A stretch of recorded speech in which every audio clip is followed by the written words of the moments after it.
Merci à tous d'être venus. Merci à la bibliothèque d'avoir initié cette conférence. Ça fait vraiment plaisir. Donc, comme on vous l'a expliqué dans l'introduction, cette conférence elle est reliée à une exposition qui est à la Maison Vésinan, au centre culturel Maison Vésinan, et qui a lieu jusqu'au 6 mars. 6 avril. 6 avril. Ça a changé, ils m'ont pas prévenu. Désolé, j'étais dans le train jusqu'à maintenant. Je suis encore. Ça veut dire qu'on écoute. Merci. Et je vous reprécise ça parce que l'exposition est assez dense. Il y a beaucoup de dessins et de sculptures. Il y en a 160 en tout. Donc, si vous voulez aller la voir, c'est le moment. Il y a des personnes qui y vont plusieurs fois parce qu'il y a beaucoup de choses à voir. Parlez un tout petit peu plus fort. Oui. Voilà. J'ai entendu un petit commentaire derrière. Merci. Bon, voilà. Alors, on va essayer de ne pas vous faire ce qu'on fait depuis maintenant quasi un mois, c'est ce marathon de logorée en se baladant dans l'expo. On va vous faire certes un condensé parce qu'il y a des personnes qui ont déjà fait la visite guidée.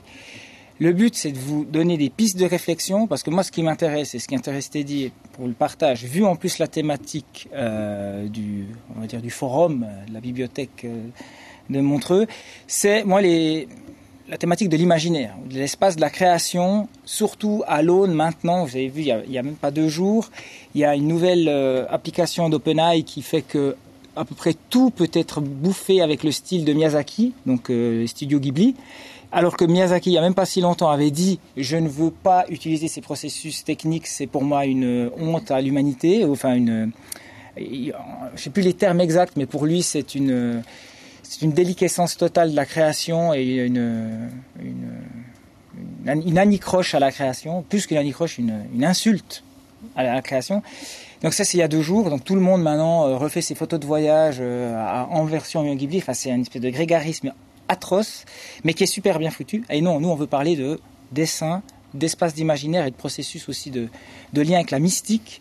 Et je vais laisser Teddy engager le début de l'incipit sur l'incongruence qu'il y a de parler ou de lier l'art contemporain et une dimension spirituelle, ou en tout cas métaphysique, dans notre rapport au monde avec le dessin. Dans le marché de l'art, ou en plus.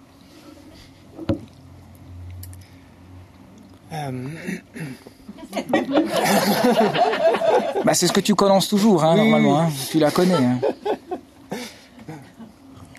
Hein. C'est vrai que l'exposition qu'on a initiée avec Marc parle essentiellement d'un thème qui est mal vu en Occident, c'est la spiritualité. Généralement, quand on dit le mot spiritualité, ça donne pas trop envie.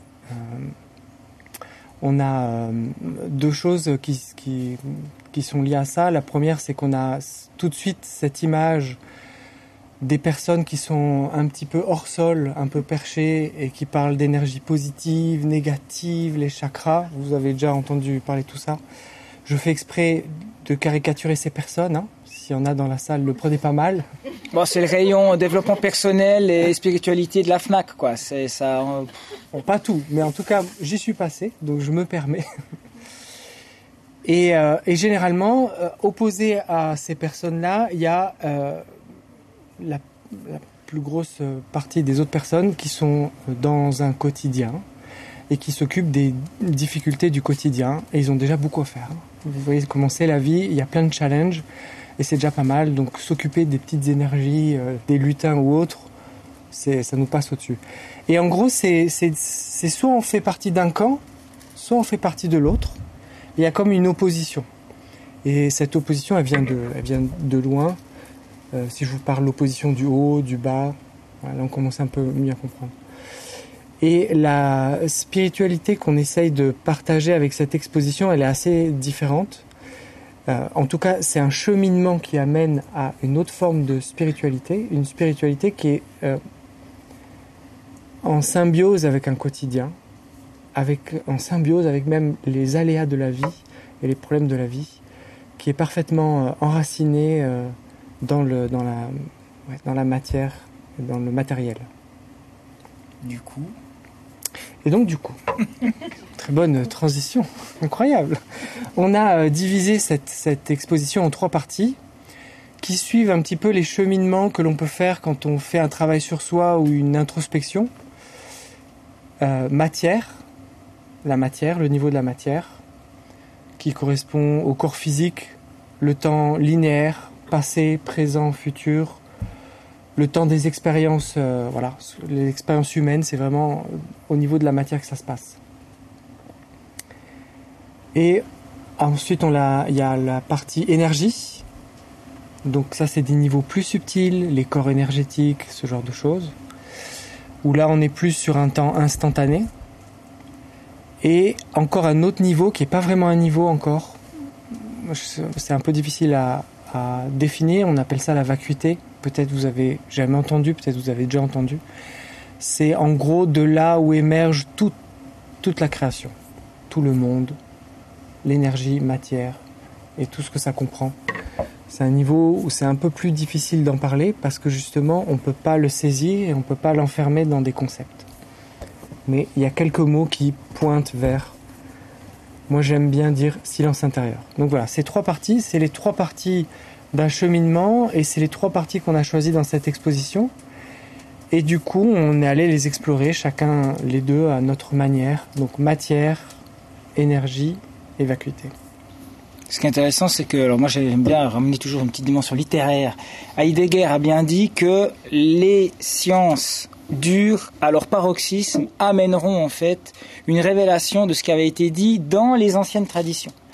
Alors bien sûr, parce que c'est un peu la tarte à la crème avec la physique quantique, mais cette idée du vide, ou en tout cas de la vacuité qui émerge et qui nous permet d'émerger, moi je parle toujours de processus créatifs, comment nos cerveaux, là, être limités, tout d'un coup, on peut se connecter à des processus d'imaginaire. Il y a plein de choses qui sont intéressantes. On a, depuis Platon, cette dichotomie entre le monde des idées et la matière. Vous savez, la fresque de Raphaël, Platon qui est comme ça, puis Aristote qui est comme ça, c'est l'Occident. D'un point de vue de l'Orient, il y a des choses qui sont différentes, et notamment, chez Henri Corbin, il y a quelque chose que j'adore, c'est le monde imaginal.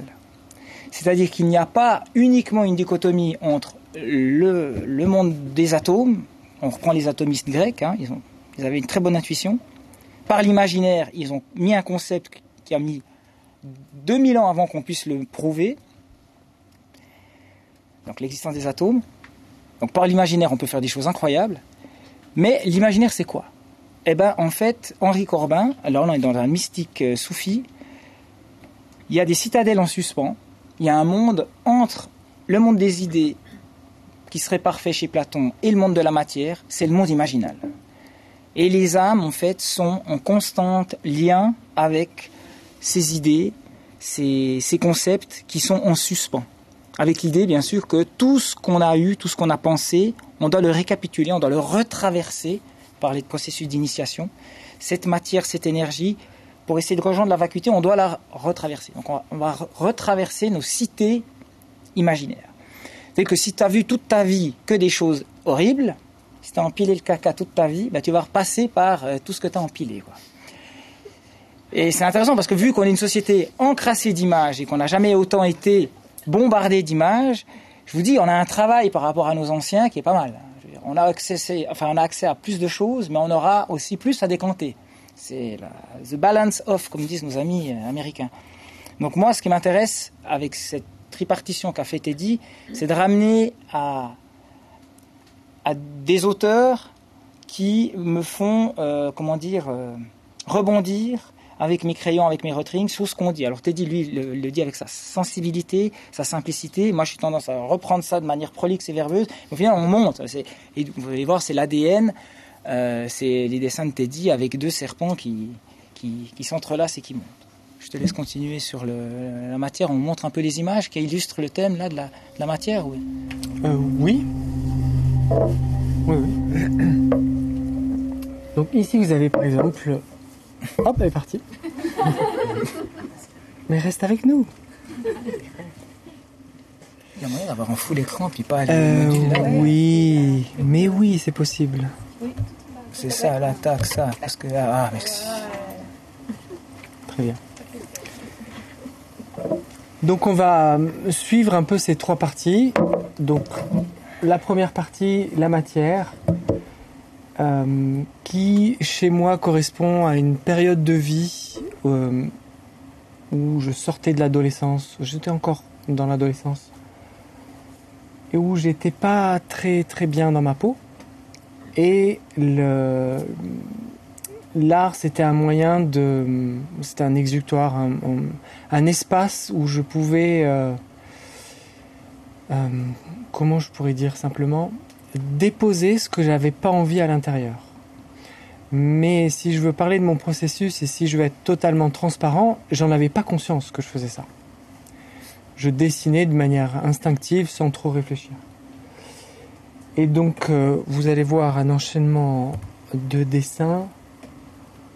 Je sais pas si vous voyez, c'est pas très net, mais vous voyez quand même.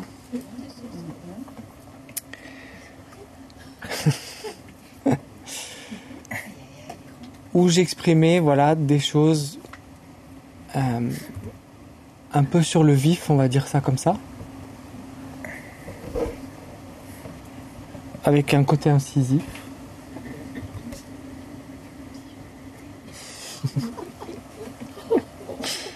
Avec toujours une petite pointe d'humour quand même. Donc voilà, c'était une période qui était assez difficile. Et avec du recul, j'ai compris que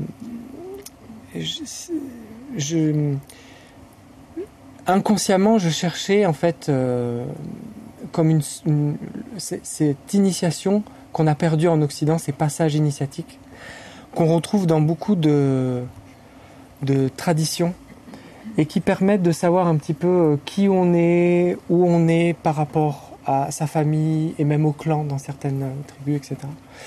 Et donc du coup, de manière assez maladroite, j'ai pris beaucoup de drogue. C'était une manière de camoufler un peu tout ce que je vivais. Enfin voilà, c'était un peu sauvage la manière dont j'ai fait ça. Et après coup, je me suis dit, mais en fait, j'étais en train de me faire ma propre initiation de manière un peu brutale. Et donc voilà, ces dessins étaient vraiment à cette période. Donc pour ces dessins, mon processus créatif, il était extrêmement simple. Je ne réfléchissais pas et je mettais sur papier. Il n'y avait aucune construction dans mes dessins. C'était assez direct. Et sans trop réfléchir. Donc ça donne un peu cette série. Alors pour cette sculpture qui est inspirée d'un dessin de l'époque, je l'ai fait récemment. C'est juste, j'ai repris un dessin de cette époque que j'ai mis en volume. C'est une sculpture qu'il faut voir en vrai parce qu'il faut tourner autour. En fait, tout est en suspens. Et ça, il y a tout qui flotte un peu comme ça. Donc voilà, cette sculpture, pareil, je l'ai fait récemment, mais vous avez vu le dessin, je vous ai laissé un peu en boucle. Et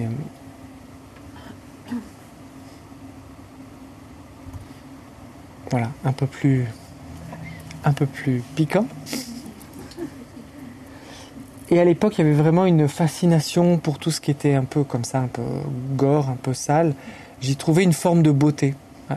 Voilà. Ça paraît un peu étrange, mais voilà. J'avais quand même quelques sources d'inspiration. C'était beaucoup le cinéma, la musique, mais peu de bandes dessinées ou d'autres artistes. Très très peu. Certains graffeurs, mais pas plus.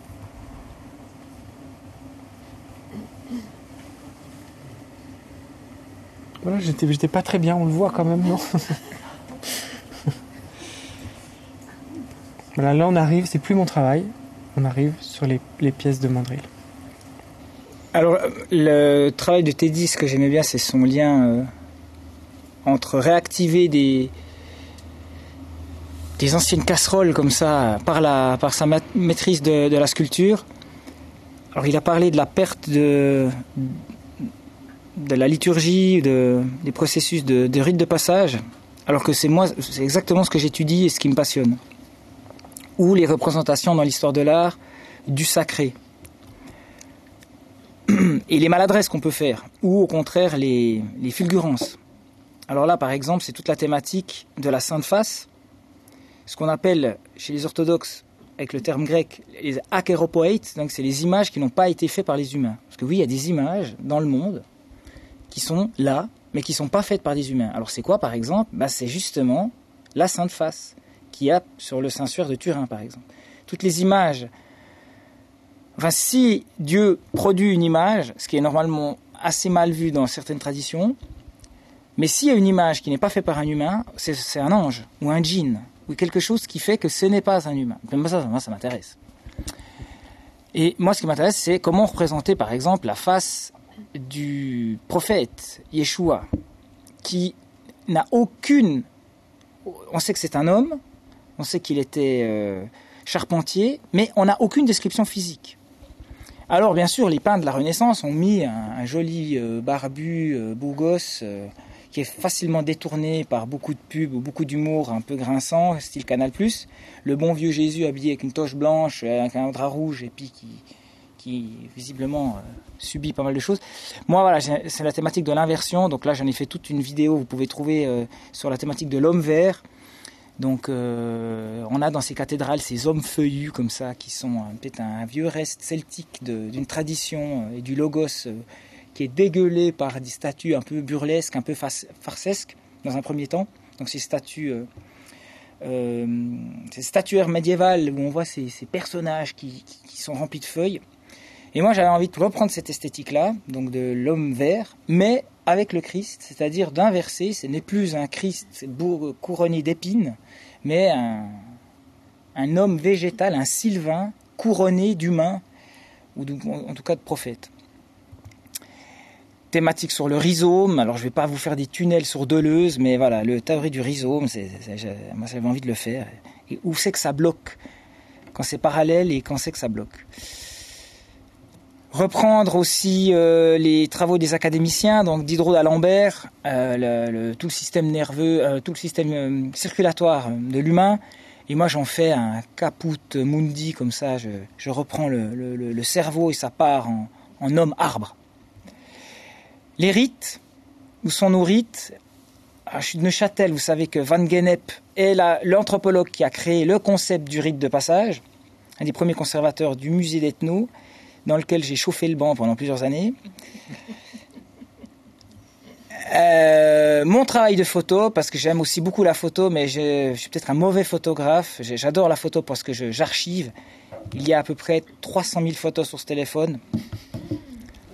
Ouais, c'est sur le cloud parce qu'il y a une partie. Bon, c'est 1 Tera, hein, donc j'ai quand même pas mal déjà dessus. Donc au pire, s'il y a plus d'internet, j'aurai quand même un peu sur mon téléphone. Non. J'ai aussi un regard introspectif. Qu'est-ce que je fais avec toutes ces images numériques ?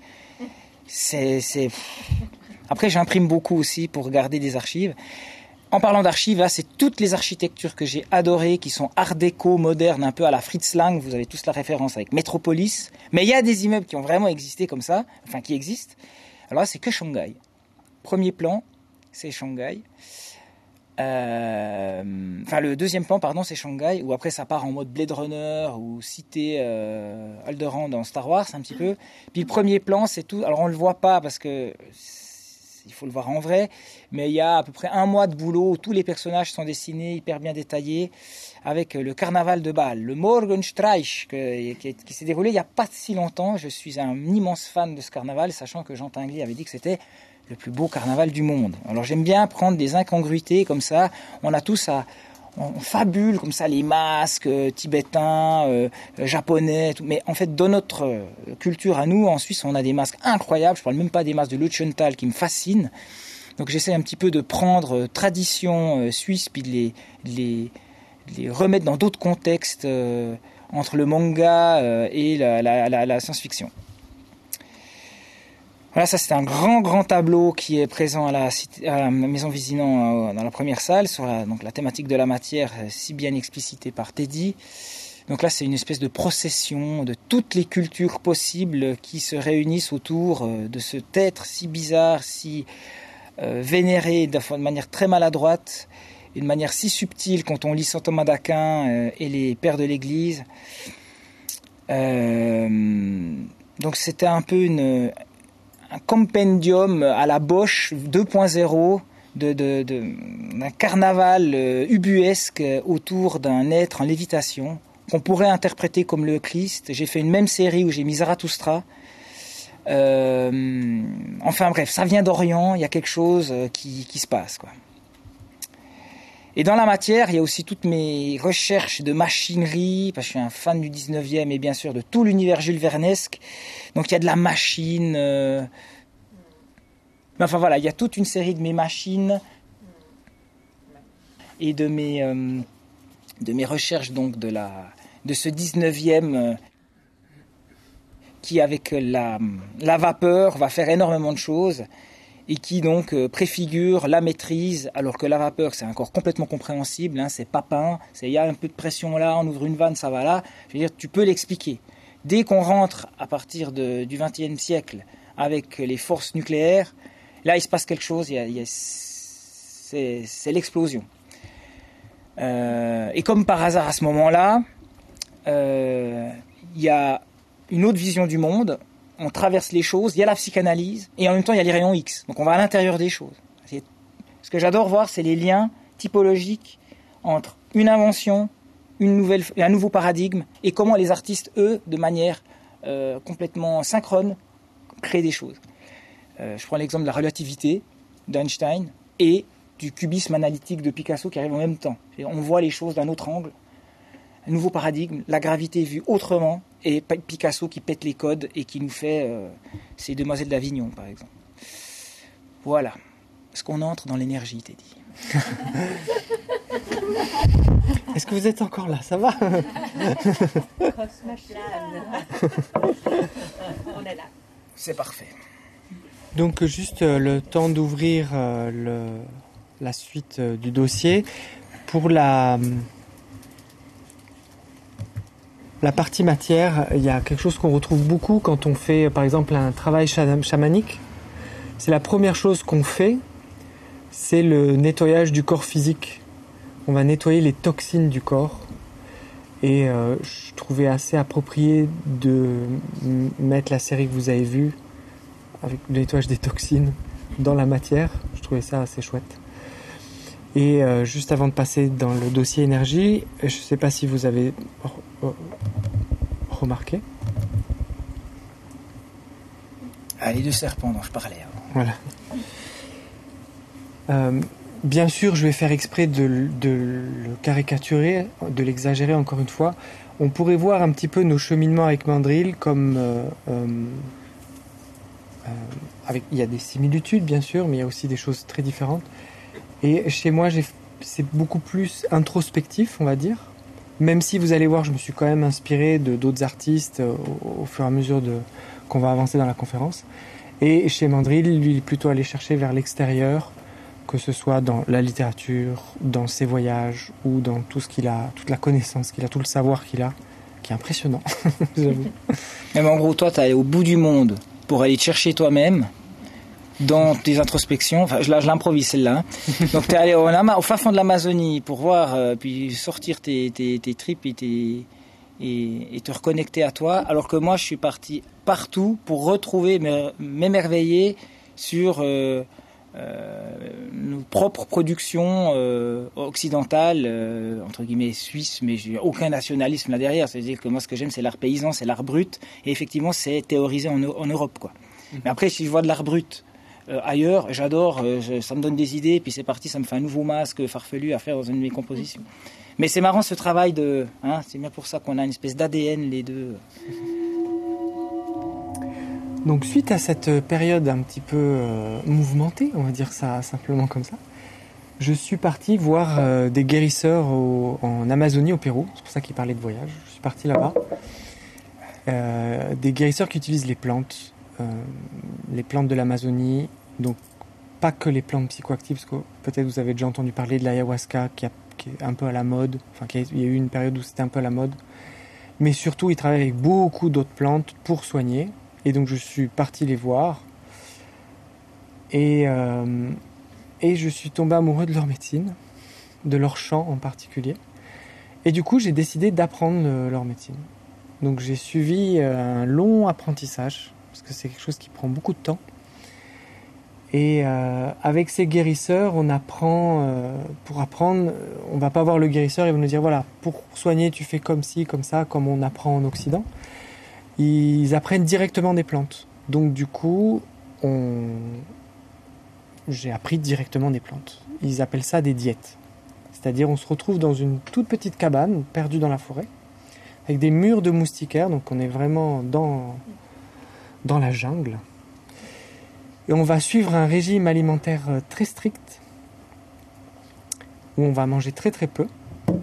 Donc on va se retrouver très faible, la peau sur les os. Déjà parce que c'était un petit Eddie. Déjà. Les photos, je te donc imaginez, hein. Un brahman. Et donc l'énergie du corps qui descend très très bas, et en même temps, du coup, la sensibilité qui s'ouvre, qui explose même.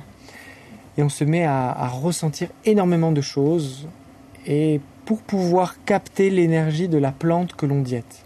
C'est des énergies très fines. Et du coup, pourquoi on est en isolation? Pour ne capter uniquement l'énergie de cette plante-là. Et pour pouvoir apprendre que l'énergie de cette plante, que cette énergie médicinale. Si vous regardez bien les médicaments, c'est principalement tiré des plantes. Parce qu'en fait, les plantes, c'est les meilleures pour soigner. Elles connaissent très bien.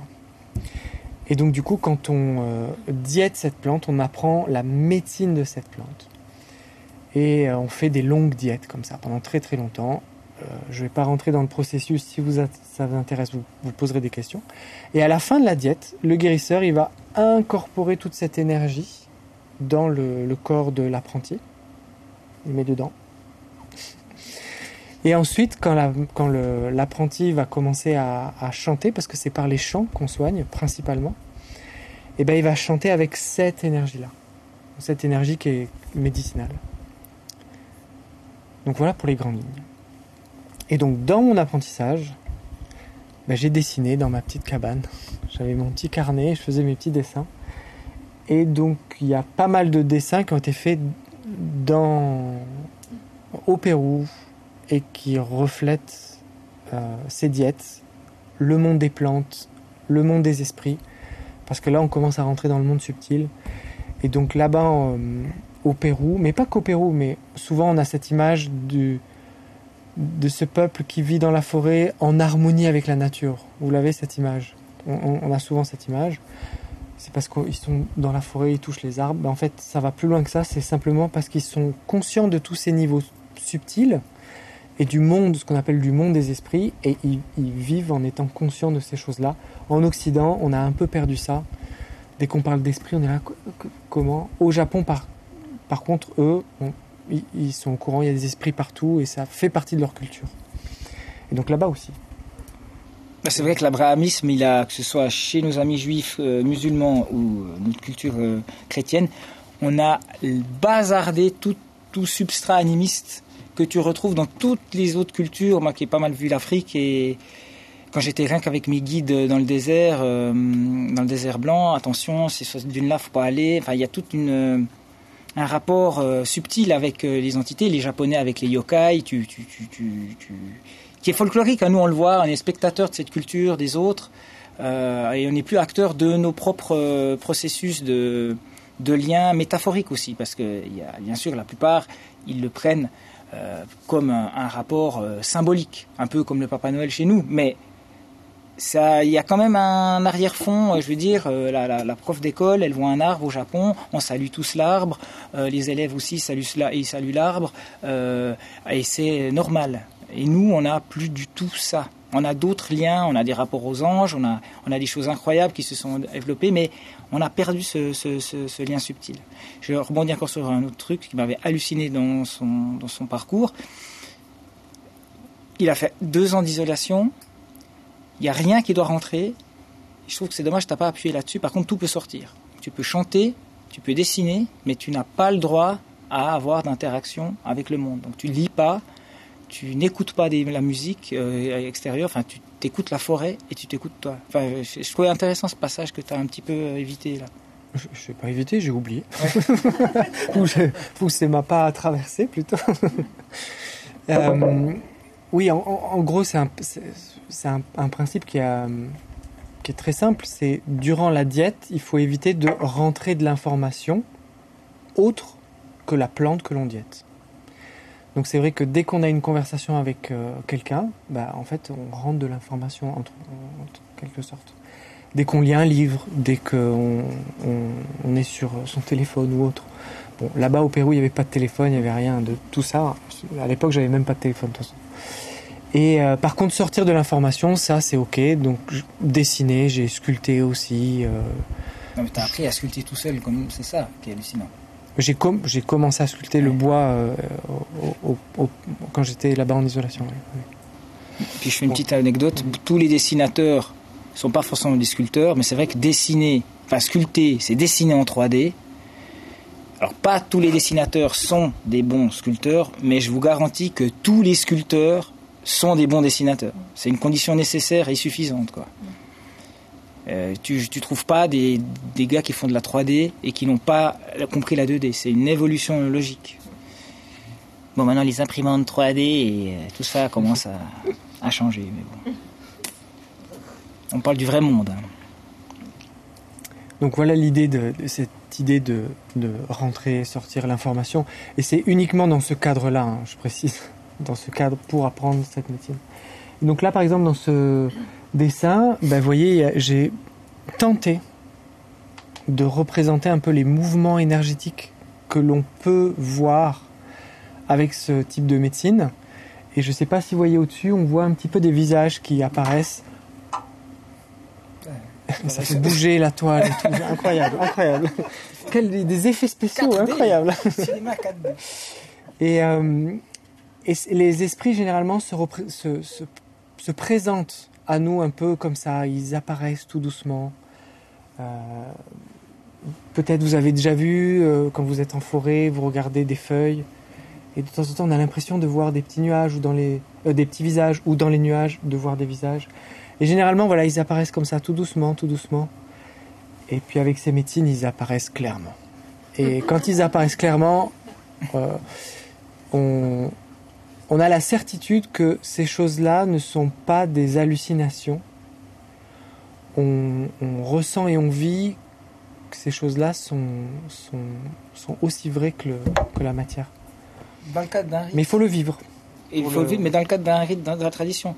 Alors que la partie errance qu'il dit, effectivement, et Dieu sait comme j'ai des amis, en plus des jeunes, ça revient à la mode d'aller se prendre des fracassés au LSD. Sans tradition, c'est ça, chamanisme sauvage. Donc ils ont accès à des visions, mais ils les interprètent faux, ou c'est complètement, on appelle ça de la contre-initiation. Tandis que dans toutes les autres traditions, on prend le chamanisme avec les Shipibo, ce que tu vois est une connexion directe avec un esprit. Donc tu as une humilité, tu as une relation complètement différente que, je sais pas, je vois qu'il y a pas mal de personnes qui ont connu peut-être 68 dans l'auditoire. Donc je sais pas, peut-être que vous avez eu dans votre jeunesse des petites expériences sympas. Je vois, en tout cas, vous êtes la génération de mes parents, donc je pense que voilà. Mes parents, eux, n'ont pas du tout passé par ça. Ils écoutaient les Beatles. Mais je sais que votre génération, petits coquins, vous avez aussi eu sacrément des petites expériences, mais sans tradition. L'Occident qui se fait un peu peur. Et il y a souvent des ravages, schizophrénie et perte de repères. Tandis que dans les traditions, en tout cas, moi, ce que j'ai pu en étudier avec Jérémy Hermé en parle très bien, Mircea Eliade en parle, Michael Harner en parle. Il y a une structure, une hiérarchie, et je peux vous dire qu'on voit, Teddy, l'orthopraxie qui s'est imposée. Donc orthopraxie, donc une pratique juste de l'apprentissage, c'est pas le petit trip, quoi.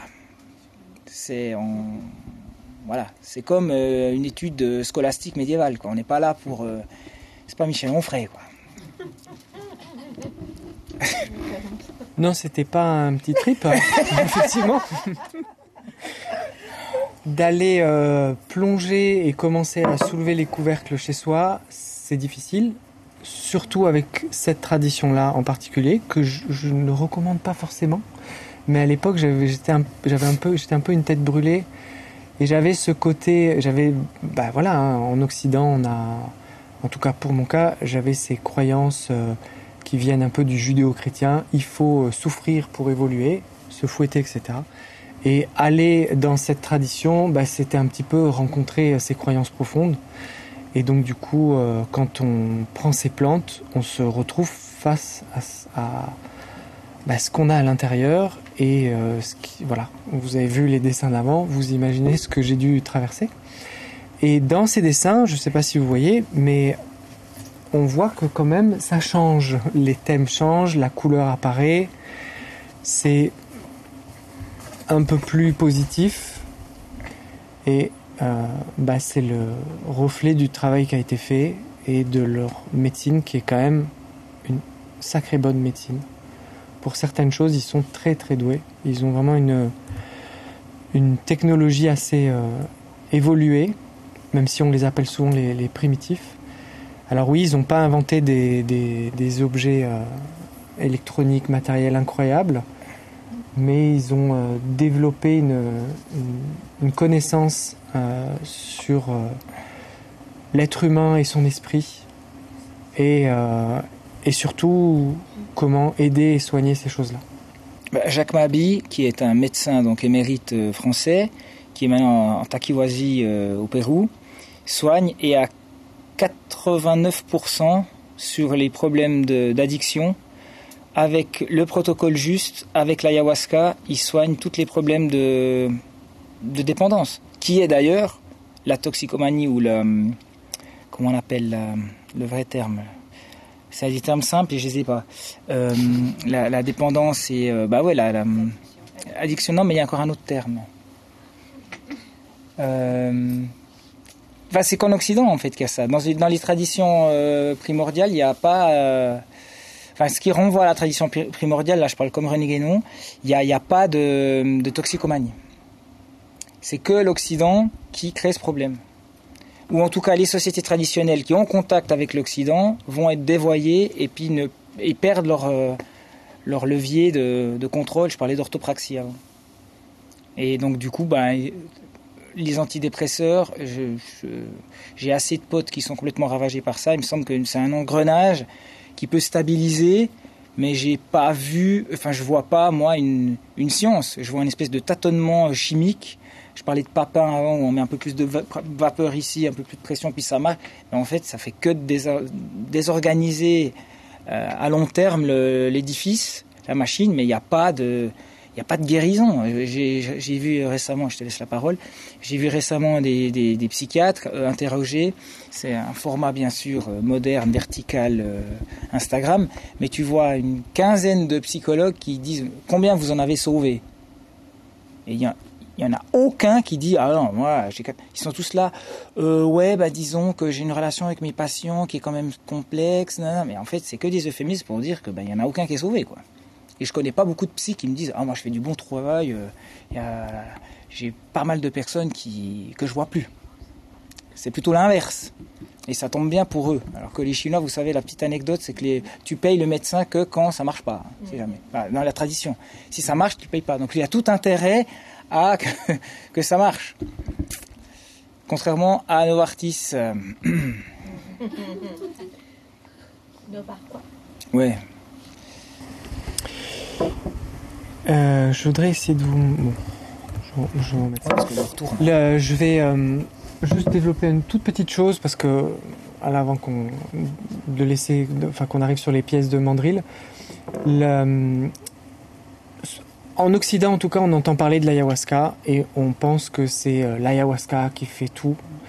Et en tout cas pour la tradition que j'ai appris, mais je sais que c'est la même chose pour beaucoup de traditions qui utilisent notamment l'ayahuasca. L'ayahuasca, c'est qu'une toute petite partie. Ce que va utiliser le guérisseur, c'est l'ensemble des diètes et des plantes qu'il a diétées, l'ensemble des plantes avec lesquelles il a appris. Et normalement, il est censé faire beaucoup de diètes où il va apprendre avec différentes plantes. C'est comme s'il apprenait avec différents spécialistes, différents médecins spécialistes. Et donc il y en a qui sont plus doués pour travailler sur telle chose, il y en a c'est plus l'émotionnel, il y en a c'est plus... Voilà. Et donc ils vont faire ces nombreuses diètes. Et lors de la cérémonie où ils vont boire l'ayahuasca va permettre d'avoir des visions, mais aussi d'ouvrir le monde des autres plantes. Et lorsque le guérisseur il va chanter, il va appeler ses autres médecins pour pouvoir soigner le patient. Donc à ce moment-là, on n'est plus juste avec docteur ayahuasca, on est avec l'hôpital complet et tous les médecins avec leur spécialité qui vont pouvoir travailler sur le patient, ainsi que tous les outils que le guérisseur a reçus pour pouvoir travailler. En fait, c'est très très complet. Voilà, là, je rentre un peu dans les détails pour le plaisir de la conférence quand même. Voilà, sans trop m'étaler parce que je pourrais en parler pendant des heures.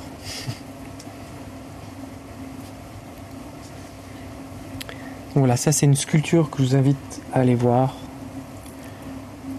qui a sa propre installation. Elle a été bichonnée, elle a une petite cabane juste pour elle. C'est en pâte polymère et en bois. Et donc là, pour cette sculpture, j'ai tout sculpté, même la barque. J'ai passé du temps. On dirait pas, mais il y a 6 mois de travail. Et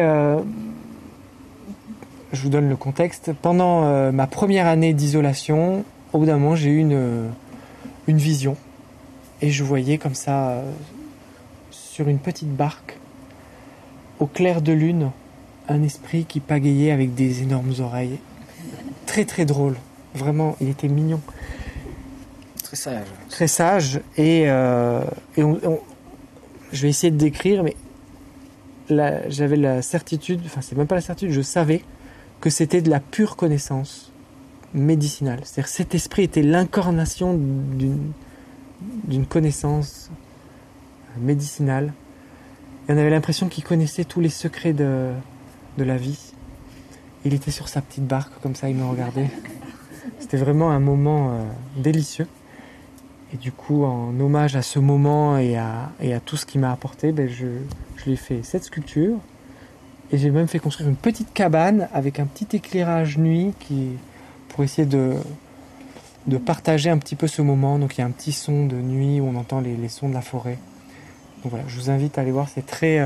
Ouais, le capteur photo augmente En vrai, l'œil fait une autre focale, enfin fait une autre travail de diaphragme naturel. On a vraiment l'impression que c'est une lumière de lune, tandis que l'appareil photo, forcément, on a monté un peu de l'ISO pour qu'on voit les choses.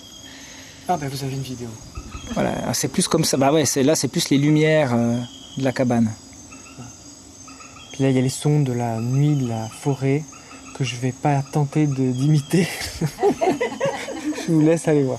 Non mais j'ai eu un élan, je me dis allez, non. Calme-toi, t'as dit.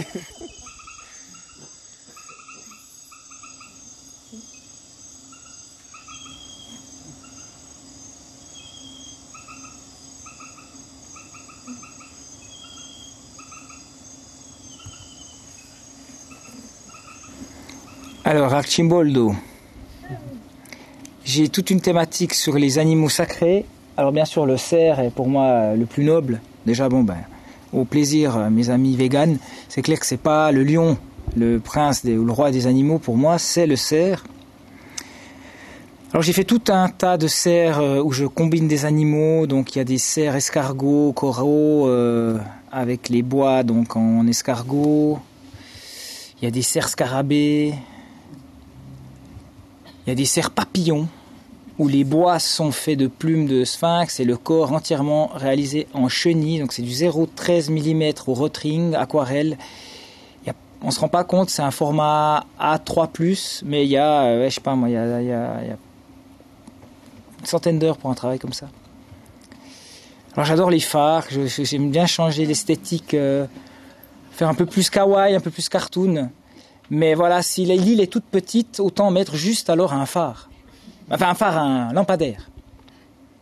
Des petites îles avec des lampadaires. Je verrais bien ton petit esprit accosté sur une petite île, changer l'ampoule, nous donner la direction et repartir. Ah là, ça c'est un travail entre peinture et numérique. C'est les trompettes de l'apocalypse sont en vacances. Alors vous pouvez assister, donc c'est pas vraiment des trompettes, elles sont bizarres, elles ont des formes, on ne sait pas si c'est des objets un petit peu de brocante, mais qui sont avec cette matière et ces reflets cuivrés que j'adore. Et puis voilà, c'est une plage un peu Ostende. On est dans le mer du Nord. Et puis il y a ces trompettes qui jouent avec les vagues. Alors ça, c'est un très grand format. C'est les coquillages de Jacob. Alors vous connaissez tous l'histoire de l'échelle de Jacob. Hein. Il dort sur une pierre, l'oreiller, c'est pas top, c'est une pierre. Et puis il dort, et il voit des anges qui montent et qui descendent. Donc toute la symbolique du passage que les Grecs avaient avec Hermès, hein, comment ces informations entre le divin et le terrestre passent. Alors dans notre tradition, c'est des anges, qui sont d'ailleurs étymologiquement, angelos, c'est les messagers. Et puis il y a cette échelle. Et moi je suis passionné par les formes et les coraux. Alors j'ai fait des coquillages de Jacob, donc c'est-à-dire que si vous regardez bien, en fait ils sont tous connectés par des petites échelles, et on pouvait, je faisais ça avec les élèves, s'amuser à prendre un coquillage au hasard, et puis d'aller se balader, puis de rejoindre le plus loin qu'on peut. Et puis en fait on essaie de traverser le tableau en passant par tous les petits escaliers, les petites marches, et les différents systèmes de connexion. Alors, les méduses, j'ai tout un travail sur les méduses, pour moi qui sont un peu... Enfin, j'ai une vision inverse de l'évolution darwinienne, c'est-à-dire que plus on avance, plus on est encrassé dans le mental, et on arrive, vous savez, je ne sais pas si vous connaissez le film, comment il s'appelle, avec le pouce opposable, et l'encéphale développé, tu vois pas ce que c'est? Si, c'est un court-métrage. Oui, qui s'appelle, hyper drôle, L'île aux fleurs. L'île aux fleurs. Alors on arrive au pouce opposable et à l'encéphale développé. Ben non, au final, ça finit avec un mal-être, quoi. Alors que la méduse, il y a certaines espèces qui sont présentes depuis toujours, c'est-à-dire qu'elles arrivent à régresser dans leur principe évolutif. Donc de la méduse en stade final, elles peuvent revenir au stade de polype et repartir et revenir, et en fait de manière éternelle. Si elles ne sont pas tuées, elles sont là quasiment éternelles. Alors, je ne sais pas si vous connaissez la grande mystique orthodoxe Annick de Souzenel, qui est une mathématicienne, et qui dit que les végétaux sont les anges, sont l'incarnation des anges. C'est pas que les anges sont pas, sont dans le ciel ou ils sont pas accessibles. Non, tout est là, une dimension du macrocosme et du microcosme, intriquée. Donc les plantes, c'est les anges. Les minéraux sont les archanges, au niveau vibratoire. Je trouve très beau ça. Et la nature, la terre, c'est l'énergie du monde. Puis pour moi, les méduses, à mon avis, ce sont des êtres... Bien que certaines espèces sont au fond des abysses et qu'elles n'ont pas évolué depuis 300 millions d'années, sont peut-être des êtres un peu célestes.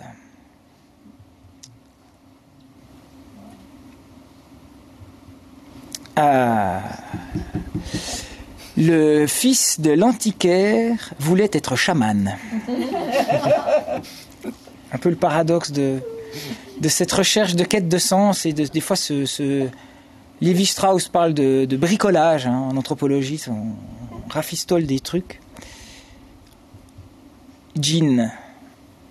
Ce tableau intrigue beaucoup les étudiants.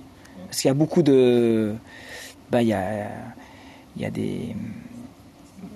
des curiosités qui se font par rapport à la connaissance qu'ils ont de l'islam, parce que c'est forcément des parents qui sont musulmans et eux, ils pratiquent l'islam de manière à différents degrés. Mais quand on voit le mot djinn, ils sont vous connaissez les djinns, monsieur? On a parlé des djinns. Aladdin est un djinn. Hein. Enfin, le génie d'Aladin est un djinn. Donc, il n'y a pas que des djinns méchants. Alors ça, c'est toujours mes travaux d'inversion. Donc, cet inverse, c'est pas un phare avec une ville derrière, mais c'est une ville de phare avec une maison phare qui fait plein de lumière.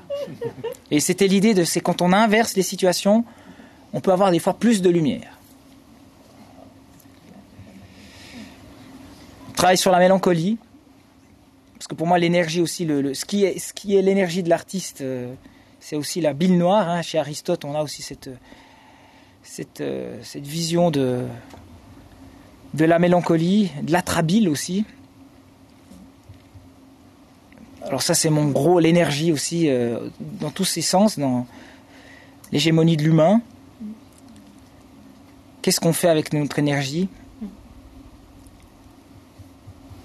Et alors j'ai mis... Il y avait encore l'autre image, je m'étais trompé, mais c'est pas grave. J'avais mis dans le matière, mais c'est pas grave. Tu veux aller la chercher? Non. Si. Ok, alors va dans matière. Alors on va la chercher. C'était dans matière. Petit. C'est la dernière. Voilà. Ça, c'est un immense format. Merci. Ça, c'est le carnaval contre le minimalisme. Donc ça, c'est mon énergie que j'ai à moi. C'est-à-dire que je suis issu du monde de l'histoire de l'art. Donc ça finit avec Danto et le monde de l'art, hein, où on finit avec le concept de l'art et l'art performance. D'ailleurs, toutes les écoles d'art à l'heure actuelle ont plutôt tendance à envoyer les étudiants dans un casse-pipe ontologique qui est l'art performance, à défaut d'enseigner la vie, les techniques de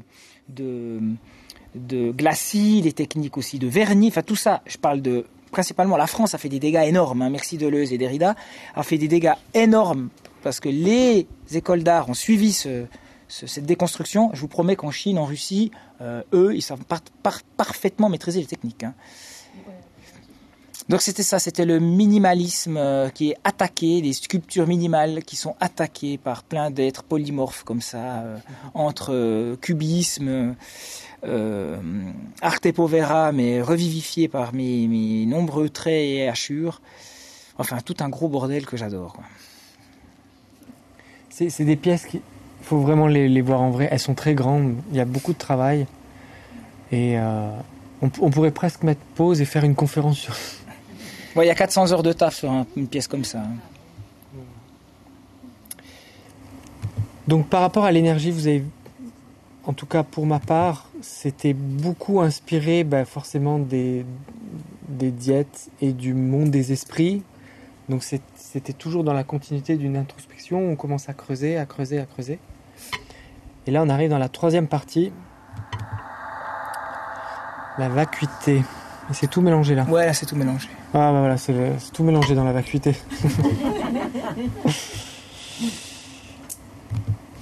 Donc pour faire quand même une petite intro,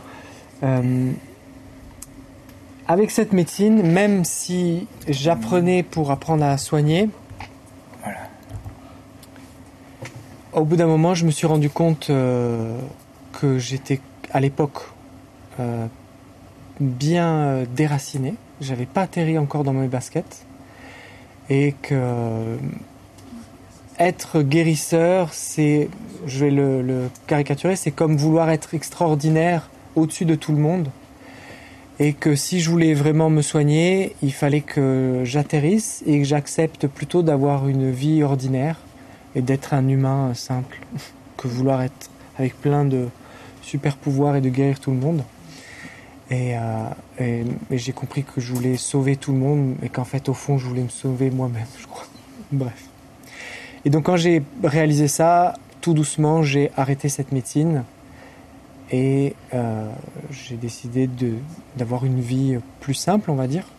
Et j'ai rencontré ma femme actuelle qui à l'époque avait 2 enfants, qui avait 3 ans et 7 mois. Et ça aide pour bien atterrir.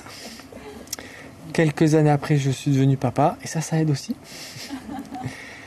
Et voilà, donc je me suis un peu plus consacré à mon art et puis j'ai enseigné dans des écoles à des enfants aussi pour bien continuer tout en continuant à travailler sur moi, à me remettre en question, à creuser à l'intérieur, à continuer à soulever les couches, mais de manière beaucoup plus calme et tranquille et sans brutalité comme je l'avais fait à l'époque.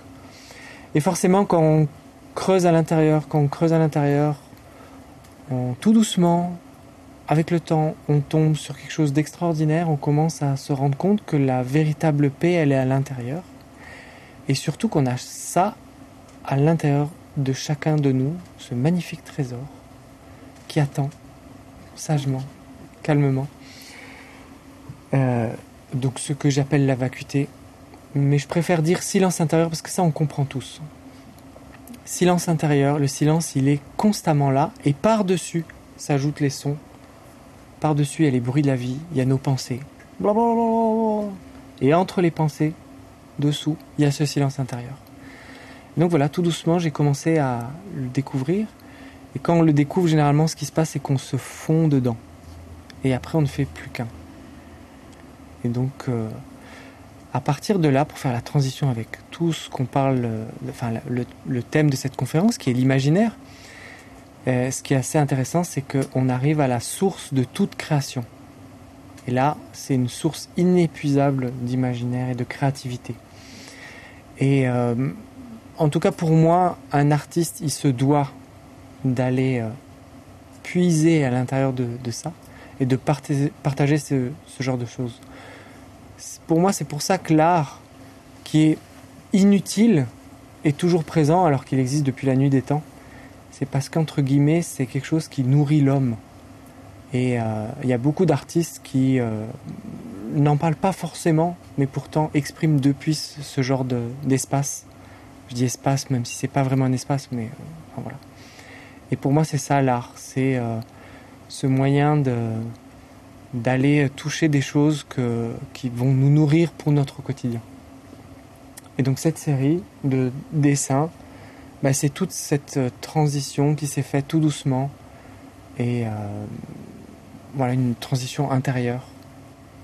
Voilà. Ouais, faut vraiment les voir en vrai, hein. On se rend pas compte là, tout est cramé. Ça nous donne une petite idée de. Il y a bientôt une visite, guidée. Il y a les visites guidées, c'est les mardis soirs, 18h30, il en reste plus qu'une. Prenez vos tickets. Oui. Et venez au pire au finissage le 6. Le dimanche. Là, on sera toute la journée et c'est toujours sympa. Ah, ça, c'est les duos, ça. Tiens, je sais pas comment ça se fait. Ah, ça, c'est avant que tu colories, ça. Ouais. Donc voilà, il y a quelques dessins. Il y en a pas mal qui sont liés à la musique. Parce que je me suis mis à faire de la musique, tout simplement. Je suis obligé de vous faire une toute petite lecture qui résume tout ce qu'on a dit, mais d'un autre prisme. Vous avez vu que j'ai une petite tendance à faire de la sociologie. Il y en a pas beaucoup qui ont parlé de l'imaginaire. Alors je pense qu'ici nos chers bibliothécaires connaissent Gilbert Durand, qui dans son œuvre sur l'imaginaire, notamment les structures anthropologiques de l'imaginaire, propose 3 grands régimes de l'imaginaire. J'en ai fait toute une vidéo avec l'artiste Montou. Je ne sais pas si vous voyez qui c'est, ce petit gars qui a construit sa propre cité en argile dans la forêt à Bière. Il a fait un immense buzz international avec ça, avec des vidéos à 80 millions de vues. Pour un petit Suisse, c'est incroyable pour lui. Je sais pas, vous avez vu, il y a même eu un passe-moi les jumelles sur lui. François Montou, M-O-N-T-H-O-U-X, qui est génial. Qui est vraiment un gars, je l'aime beaucoup. C'est un petit jeune, plein d'idées, plein tout fou. Et j'ai utilisé ces sculptures et 2-3 trucs d'autres amis artistes pour faire ce que je vais vous dire, pour illustrer ce que je vais vous dire. Donc il y a ces régimes et on peut y voir l'exposition, parce que ça tu l'avais pas vu, là tu découvres, hein, tu t'attendais pas que je te fasse ça. Justement tu vas découvrir. On a fait ces 3 régimes là, et j'ai 3 autres régimes avec Gilbert Durand, qui sont comme des atmosphères intérieures, de manière de rêver ou de se représenter le monde.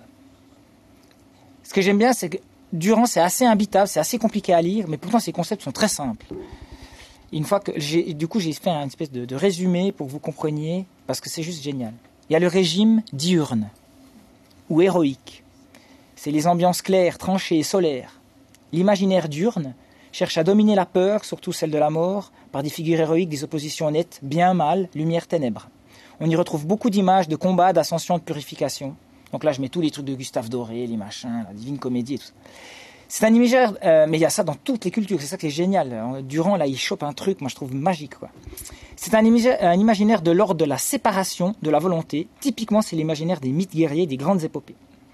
Il y a le régime nocturne, ça j'adore, mystique. Ambiance obscure, profonde, enveloppante. Voilà, tout le romantisme noir. Ici, l'imaginaire ne combat plus la mort ou l'ombre, il accepte, intègre et transforme. On est dans une logique d'union et de métamorphose, d'ambiguïté fertile. C'est l'univers du rêve, de l'eau, de la nuit, de la féminité, du labyrinthe. On y trouve des images d'engloutissement, de fusion et de renaissance. Et, pour moi, encore mieux, il y a diurne, nocturne et le régime crépusculaire.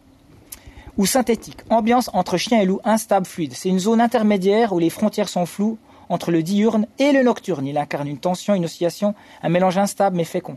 Ce régime est souvent celui de l'art, de la poésie, de la symbolique et du symbolisme.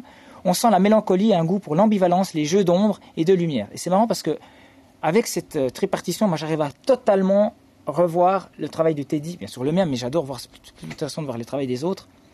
Donc si je résume, le régime diurne valorise l'élan vers le haut, la clarté, la séparation. il est le régime du mythe héroïque, du triomphe sur l'obscur, de la maîtrise.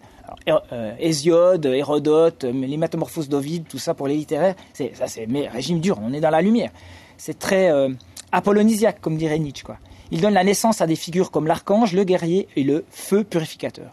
Le régime nocturne, en miroir, abandonne l'idée de lutte, il plonge dans l'ambigu, le féminin, l'inframonde. Il évoque la descente, la matrice, la nuit féconde, la dissolution salvatrice dans le tout. C'est le régime des mythes de régénération, des plongées initiatiques. Et mon préféré, le régime crépusculaire, quant à lui, est celui de la dialectique fluide. On sent un petit peu ton esprit là sur ta barque. Un passage de la réversibilité. Il ne choisit pas un camp, il floute les frontières. C'est le domaine des symboliques ambigus de l'art moderne, du rêve éveillé. Il est souvent mélancolique, mais aussi fertile créativement. Donc c'est des régimes qui sont actifs et organisent nos matières de pensée. Et moi, personnellement, j'ai découvert ce truc assez tardivement, alors que j'avais le bouquin de Durand dans ma bibliothèque depuis 20 ans. Et là, je le redécouvre, enfin je le lis, et je suis en... C'est marrant, des fois, à 40 piges, j'étais là, oh, pourquoi je suis passé à côté de ça? Enfin, moi, personnellement, ça m'a atomisé. Crépusculaire, nocturne, diurne. C'est pourtant si simple, quoi. C'est si con. Et je vois toute l'histoire de l'art différemment grâce à Gilbert Durand. Et moi, notre propre expo, alors qu'on était là, ouais, alors matière, énergie, faculté. Je suis là, mais bordel, Durand, merci.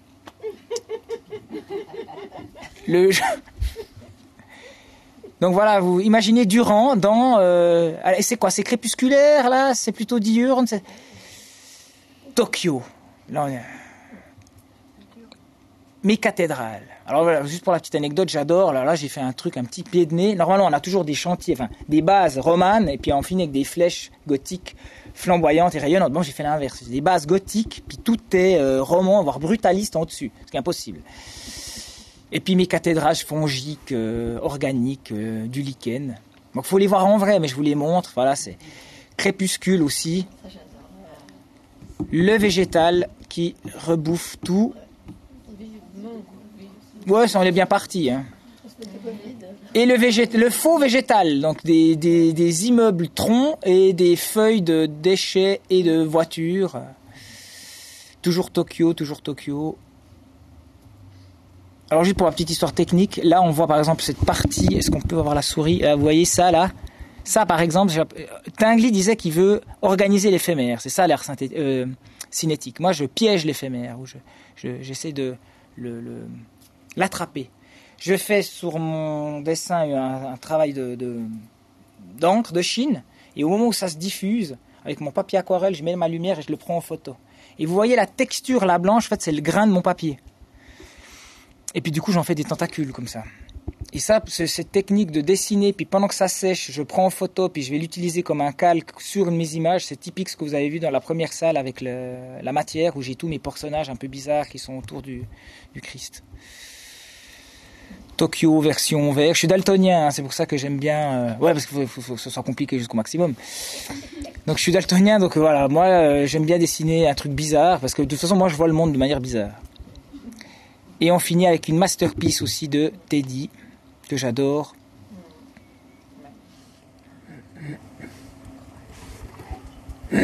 J'avais fait cette sculpture pour une exposition qui était sur le thème de l'utopie, qu'on avait fait à Montreux avec l'association Private Part. Et je m'étais demandé, mais en tout cas pour moi, l'utopie, ce serait que chaque personne puisse découvrir et vivre depuis ce silence intérieur. Et en Inde, c'est beaucoup plus répandu, ces gens qu'on dit illuminés, ces éveillés, etc. Et donc je suis allé chercher un de ces sages qu'on appelle Gurudev, qui a vécu 60 ans à méditer tout seul dans la jungle, et qui pour moi incarne parfaitement ce silence intérieur. Et du coup le représenter avec en symbiose totale avec ces animaux, même sauvages, c'était le meilleur moyen pour montrer, pour symboliser cette utopie, ce silence intérieur.